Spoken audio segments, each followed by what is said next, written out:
For some of you, this is a message na or a sign na there is somebody na may gusto sa'yo. Yee! So for some of you, this can be a new love, medyo nagiging sikat kayo, popular, no? Malakas yung attraction nyo sa ibang tao, mga kapiksi. And for some of you, maaring lumalambot na rin, lalo na kung meron na nagko-confess sa inyo or nagparamdam na crush nila kayo, ganyan. Baka lumalambot na rin yung puso nyo sa kanila dahil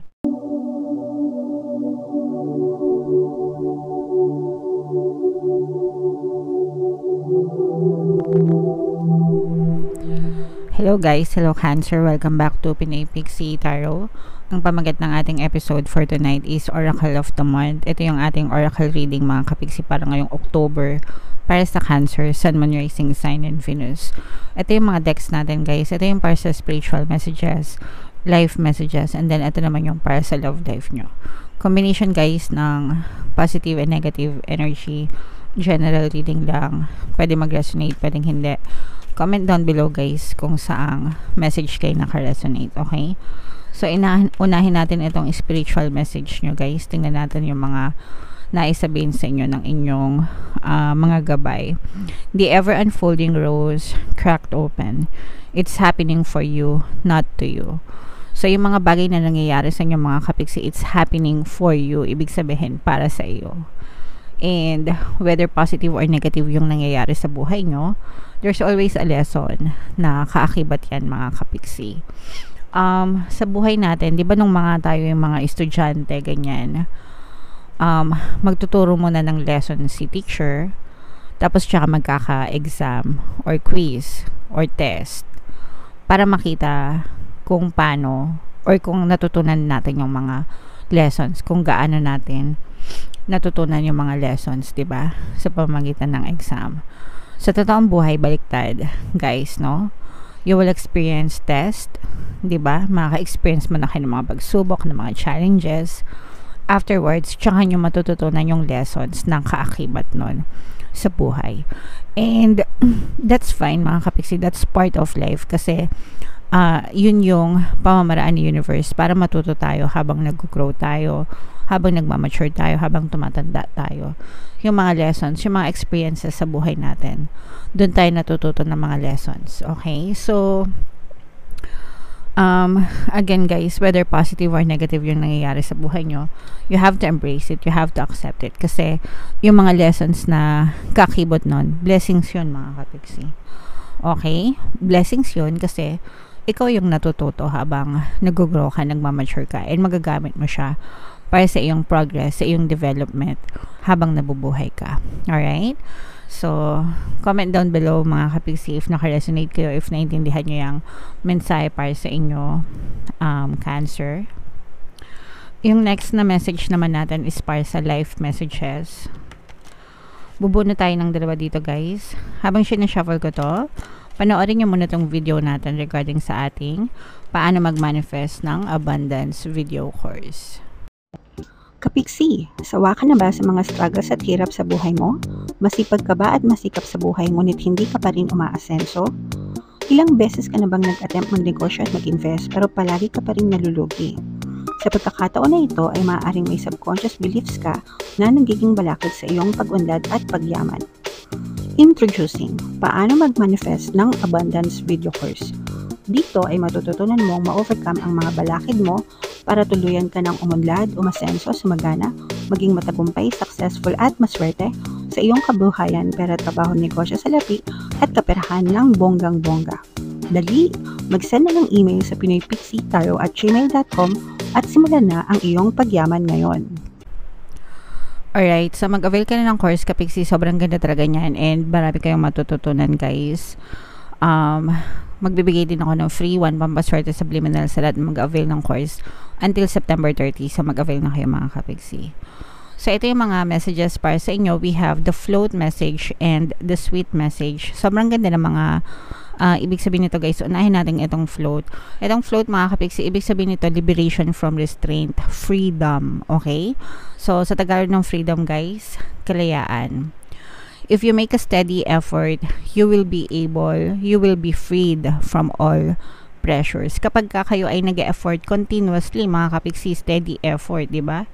Ibig sabihin, nagsisikap, nagtsatsaga sa buhay, makakalaya din kayo sa mga kahirapan ng buhay, sa mga, alam nyo yun, mga negative circumstances na pinagdadaanan nyo, as long as nag-e-effort kayo steady. Pag sinabing steady, consistently, no? Hindi kayo nag-give up, kilos ng kilos, regardless kahit ano pa yung circumstances sa buhay nyo, mga kapiksi.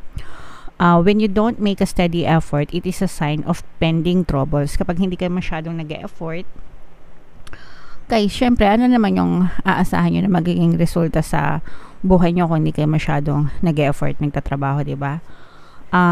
Law of compensation, guys, the universe is always rewarding us based on our efforts. So, kung masipag kayo, guys, talagang dadating at dadating yung mga rewards na ipagkakalob sa inyo ni universe, mga kapiksi.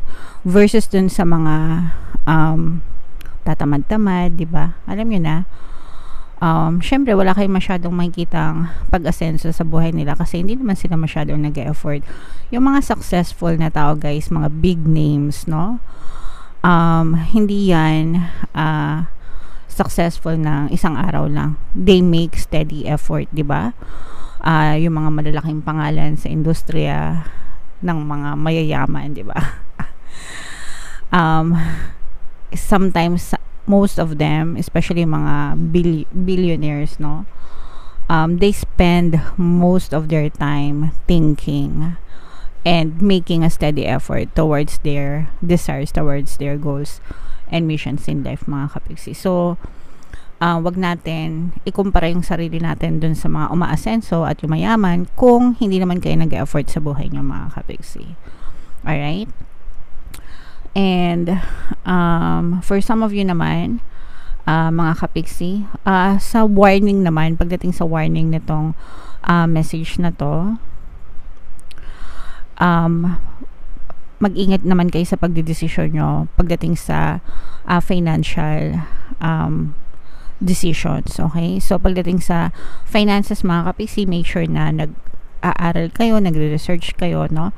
Bago kayo magdesisyon para iwas scam, alam nyo na, okay? Palaging ganun yung ating mensahe or advice pagdating sa investment, finances, para hindi kayo mapahamak. Alright? Ito namang sweet na to, guys. Ito napakaganda. Sobrang sweet. Sobrang kikiligin kayo kasi for some of you, this is a message na or a sign na there is somebody na may gusto sa'yo. Yee!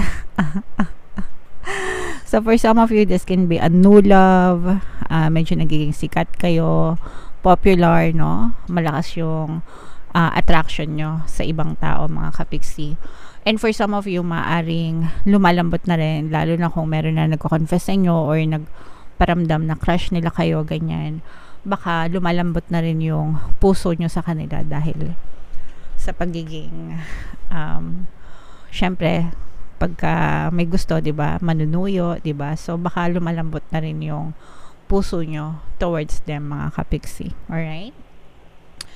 And maasahan mo na for the time being medyo sweet, medyo stable ang iyong love life sa ngayon, Cancer. So ipagpatuloy nyo lang, syempre, guys, no, above anybody else, you should be the one loving yourself. Put yourself in the pedestal. Tell yourself na deserve mo ng harmonious na relationship. You are loved and you are lovable. And deserve mo ng magkaroon ng harmonious na relationship with other people, mga kapiksi. Hindi lang sa romantic, even sa non-romantic na relationship, make sure that you are loved and taken care of. Wag na wag nyong papatulan or hahabulin yung mga taong tinitake for granted kayo. Okay? So, yeah. Super nice. Comment down below, guys, kung saan kayo nakaresonate. I-mine nyo na to. Feeling ko i-mine nyo to. Mine new love. Yee! Mine harmonious relationship. I-comment nyo na yan sa baba, mga kapiksi, kung gusto nyo talagang ma-experience yung loving connection na yan. Alright? So, eto naman sa love message, mga kapiksi, tingnan naman natin yung mga love message para sa inyo. Habang sinashuffle ko to guys, naka-flash sa screen nyo yung ating email coaching, Manifest Your Desires Using the Law of Attraction. If meron kayong mga specific guys na gusto nyong i-manifest, pwedeng love and relationship, pwedeng money or career mga kapiksi, pwede kayong magpabook ng email coaching session with me guys. Mag-send lang kayo ng email sa pinaypixitarot@gmail.com. So, ito yung mga love messages. Wow! Nagkataon dalawa-dalawa yung nakuha natin na image na card. Gustong-gusto ko to kasi ibig sabihin nito guys, more often than not, okay kayo ng partner nyo. Okay? So, yung first message, ito yung unang image. Guys, kita nyo naman talagang love na love nyo yung isa't isa. Trust, no? Yeah, tiwala. Big word. Sabi nga ni Lyda Magtalas. Kilala nyo ba si Lyda Magtalas, guys? Comment down below kung kilala nyo siya. Transformation occurs through acceptance. Once you accept the current situation, it will automatically transform. So, kailangan talaga magkaroon ng tiwala between you and your person dun sa relationship, and kailangan magkaroon ng acceptance. Okay? Doon nagsisimula guys, no, kapag may acceptance, may healing, may forgiveness, nagkakaintindihan, bawat isa, no? Doon nagkakaroon ng magandang pagbabago, transformation sa relationship mga kapiksi. So, always see to it that you trust one another and accept one another. Tanggapin nyo sila the way na tinatanggap din nila kayo. And in the first place, kapag kayo nasa in a relationship mga kapiksi, 50-50% yung chances nyan. Palagi it's either make it or break it, diba? Pinagkakatiwala mo yung puso mo sa isang estranghero, stranger na hindi mo kilala. 'Di ba? So yeah. Pero syempre, you have to always pray and affirm. Pagdasal nyo sa taas, mga kapiksi, na ipagkaloob sa nyo yung tamang tao na para sa inyo, na hindi kayo sasaktan. And kayo din, wag nyo din i-allow na saktan nila kayo because you don't deserve it, mga kapiksi. Alright? And yung next na love message para sa inyo, soulmate. Yee! So, comment down below guys. Mine soulmate. Soulmate ko siya. Your soulmate is already with you in spirit. Believe this and they will manifest physically. So, for some of you, if you already have a partner, baka sila yung soulmate mo. Mararamdaman nyo naman yan guys, if you are soulmates or not. Kasi, sobrang compatible kayo and marami kayong bagay na pinagkakasundoan. Kahit nag-aaway kayo, parang palagi kayong nagkakabalikan. Okay? Alright. So, comment down below mga kapiksi kung saang mensahe ka naka-resonate Cancer. Dito ba sa life, spiritual message, life message, or dito sa love life. Comment down below guys. And ito yung ating 2024 pick a card kapalaran guys. Kung hindi nyo pa napapanood, panoorin nyo na. And ito naman yung ating success stories ng paano mag-manifest ng abundance video course. Thank you for liking, sharing, and subscribing mga kapiksi, and see you again next time. I love you all guys. Have a nice day. Bye-bye.